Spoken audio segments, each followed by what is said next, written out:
Hello guys, स्वागत है आपका फिर से एक नए वीडियो में। जो पिछले वीडियो में मैंने बात की थी एंग्जाइटी यानी क्या।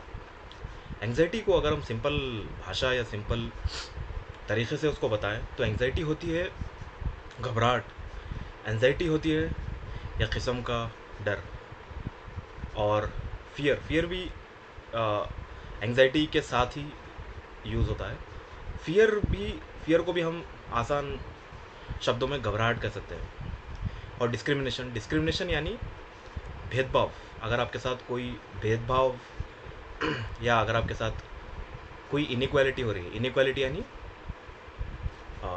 बराबर आपके साथ व्यवहार नहीं हो रहा है, तो इसको कैसे दूर करें।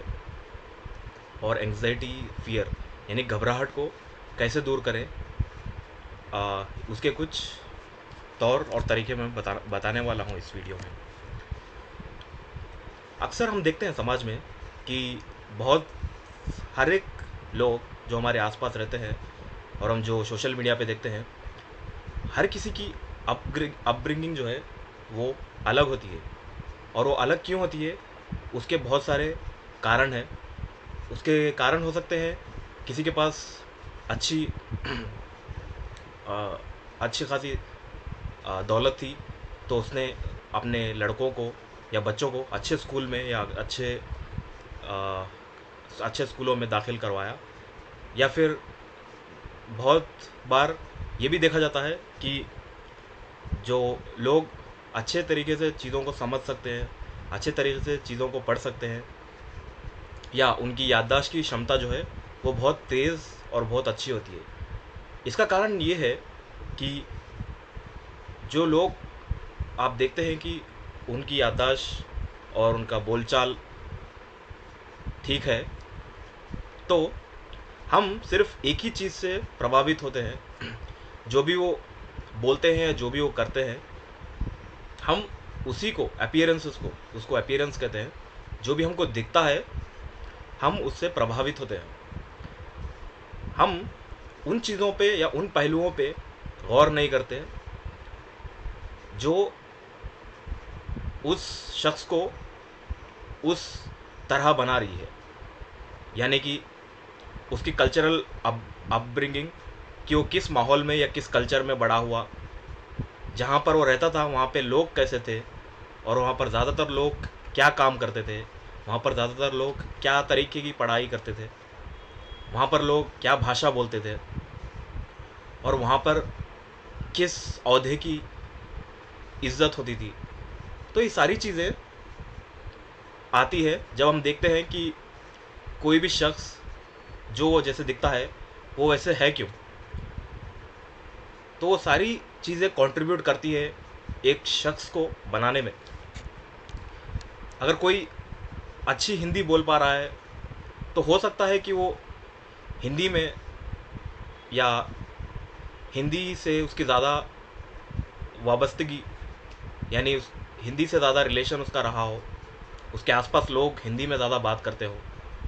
तभी आप देखते होंगे कि बहुत सारे लोग जो अपर इंडिया में रहते हैं, स्पेशली इन द नॉर्थ, वो लोग ज़्यादा हिंदी बात करते हैं। पर इसका ये मतलब नहीं है कि कोई भी शख्स जो बात कर रहा है उसके वजह से, उसके बात करने के लहजे से, या जो भी वो भाषा वो बात कर रहा है, उसके बेसिस पे आप उसको जज कर सको। अगर कोई हिंदी बात कर रहा हो तो आपको लगे कि हाँ, ये थोड़ा आम इंसान है या कोई आम व्यक्ति है। अगर कोई इंग्लिश बात कर रहा है तो ये बहुत अच्छे हैं, ये बहुत पढ़े लिखे हैं। ये सारी चीज़ें, ये सारे जो डिफरेंसेस है, ये हमने खुद अपने दिमाग में बनाए हुए हैं। हमने खुद ऐसे स्टैंडर्ड्स दिमाग में बनाए हुए हैं जो कि रियल नहीं है। हमको लग रहा है कि वो रियल है, पर उसमें उसकी कोई हकीकत होती नहीं है। तो मैं ये कह रहा था कि हम हम देखते हैं कि किसी के पास अच्छी शिक्षा है, या वो अच्छे स्कूल, अच्छे कॉलेज से पढ़ा है, तो उसको अपॉर्चुनिटीज़, बहुत सरल अपॉर्चुनिटीज़ मिलती है काम करने के लिए। आगे बढ़ने के लिए। जबकि कोई शख्स जिसके पास उतनी सहूलतें या उतनी फैसिलिटीज़ उसके पास मौजूद नहीं थी उस वक्त, तो उसके कारण हो सकता है कि वो सहूलतें या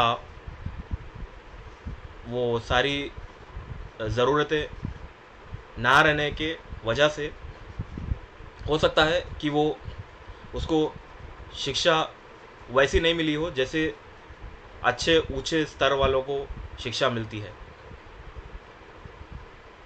होता क्या है कि जिसको शिक्षा, सही शिक्षा या अच्छी स्कूल, अच्छे कॉलेज में दाखिला नहीं मिलता है, तो उस व्यक्ति को अपने ऊपर एक डाउट आ जाता है। वो सोचने लगता है कि शायद मेरे अंदर ही कोई गलती या मेरे अंदर ही कोई खामी मौजूद है जो कि मैं अपने दूसरे लोगों से आगे नहीं बढ़ पा रहा हूँ, या मैं खुद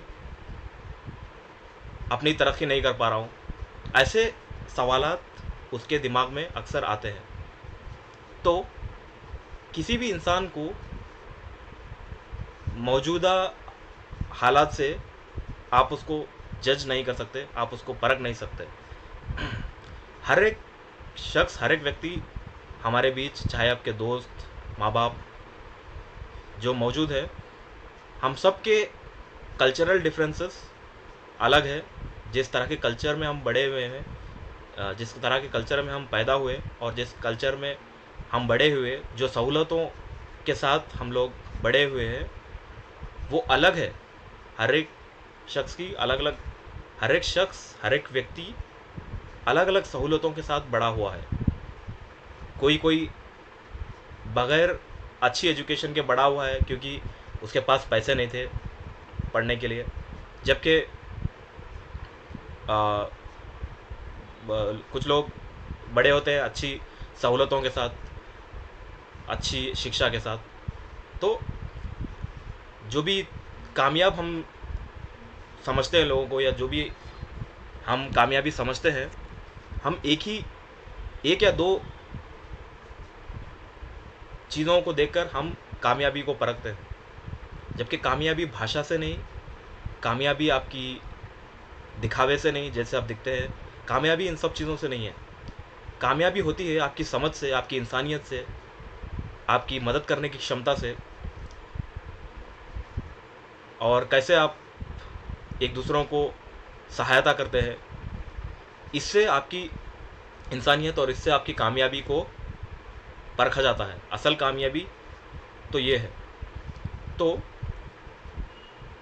अब जबकि हर किसी को सेम एजुकेशन या सेम अपॉर्चुनिटी नहीं मिलती, तो जिसको नहीं मिलती है उसको ये लगने लगता है कि वो पीछे रह गया, और जिसको मिलती है वो इस गलत फहमी में रह जाता है या इस थिंकिंग में रह जाता है कि मैं तो ग्रेट हूँ, ये तो मैं डिज़र्व करता था, ये सारी चीज़ें, ये शिक्षा, ये स्कूल, ये कॉलेज, ये तो मैं डिज़र्व करता था।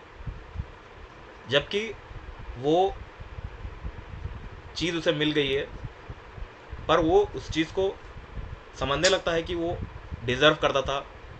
और बहुत बार ऐसा भी होता है कि वो ऐसे ख़यालात में आ जाता है कि मैं इससे अच्छा, इससे और अच्छा भी डिज़र्व कर सकता था। तो इंसान कभी मुकम्मल मुतमईन नहीं होता है, इंसान कभी पूरी तरीके से सेटिस्फाई नहीं होता है। तो कोई ना कोई कमी, कोई ना कोई चीज़ रह जाती है। जो इंसान अच्छा नहीं दिखता उसको लगने लगता है कि काश मैं थोड़ा और अच्छा होता। जो अच्छा दिखता है उसको लगने लगता है काश मैं अच्छा दिखकर लोगों को बेवकूफ़ या लोगों को ऐसे धोखा नहीं देता। तो हर एक इंसान की अपनी अपनी कुछ कमियां होती है। जो इंसान छोटा होता है उसको लगता है कि काश मेरी हाइट बड़ी होती। जो बड़ा होता है वो सोचने लगता है काश मेरी हाइट थोड़ी छोटी हो जाती। तो हर एक इंसान को, हर एक इंसान की अपनी अपनी फियर्स, अपने अपने डर मौजूद होते हैं। पर एक ज़रूरी चीज़ ये है यहाँ पे कि किसी लेवल पे भी इंसान को भेदभाव का सामना करना नहीं चाहिए। उसके दिखावे पर या उसके कलर पर या उसकी एजुकेशन को देखकर, सिर्फ ये सारी चीज़ों को देखकर ही इंसान को जज नहीं करना चाहिए। इंसान को जज करना चाहिए उसकी क्षमता से, इंसान को जज करना चाहिए उसकी उसकी इंसानियत कितनी बाकी है उसके अंदर, कितना वो लोगों को मदद कर सकता है, कितना वो लोगों को जोड़ के रख सकता है, कितना वो समाज के काम आ सकता है। तो ये सारी चीज़ काम आती है लॉन्ग टर्म में।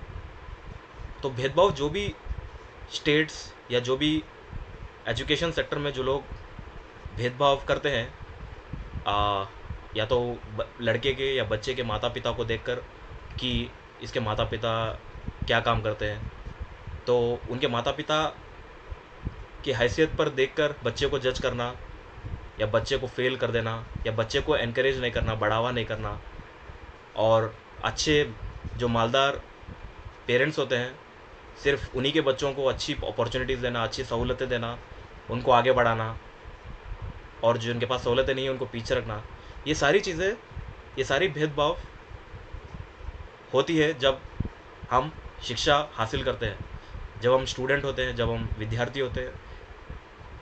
और ये चीज़ें चलती रहती है जैसे ही हम 10वीं कक्षा पास करते हैं और जैसे ही हम कॉलेज में जाते हैं, तो कॉलेज में भी ये सारी चीज़ें चलती रहती है। तब तक के जब हम काम करते हैं तब तक हम देखते हैं कि जहाँ पर हम काम भी करते हैं वहाँ पर भी ये सारे भेदभाव चलते रहते हैं। कोई एक एम्प्लॉय एक क्लर्क को कम समझने लगता है, कोई एक सीनियर एम्प्लॉय रहता है या सीनियर मैनेजर जो रहता है उसको लगता है कि दूसरे लोग की कोई ज़्यादा क्षमता नहीं है। मतलब ये सारी चीज़ें हम लोग भेदभाव हर जगह देखते हैं, काम पे, हर जगह। तो ये सारी चीज़ों को हमको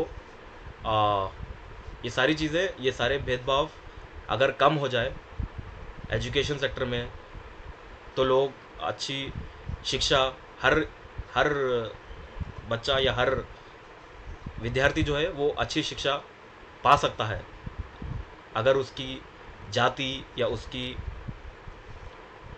माता पिता की जो माली हालत है, इन सारी चीज़ों को अगर ना देखा जाए, सिर्फ बच्चे की काबिलियत, विद्यार्थी की काबिलियत को देखा जाए, तो काबिलियत के बुनियाद पर उसको आगे बढ़ाया जा सकता है, उसको एक अच्छा मुकाम दिया जा सकता है। तो आज का ये वीडियो बनाने का मकसद मेरा यही था कि बहुत जगह भेदभाव के कारण हर एक विद्यार्थी को या हर एक स्टूडेंट को वो अपॉर्चुनिटीज़ नहीं मिल पाती है जो वो पाना चाहता है। तो हमको जो भी इंस्टीट्यूशंस है, जो भी कॉलेजेस है, स्कूल्स है जो पढ़ा रहे हैं, उनको देखना चाहिए कि हर एक व्यक्ति या हर एक विद्यार्थी जो पढ़ रहा है, हर एक विद्यार्थी को बराबर एक समान ट्रीटमेंट मिल रही है, एक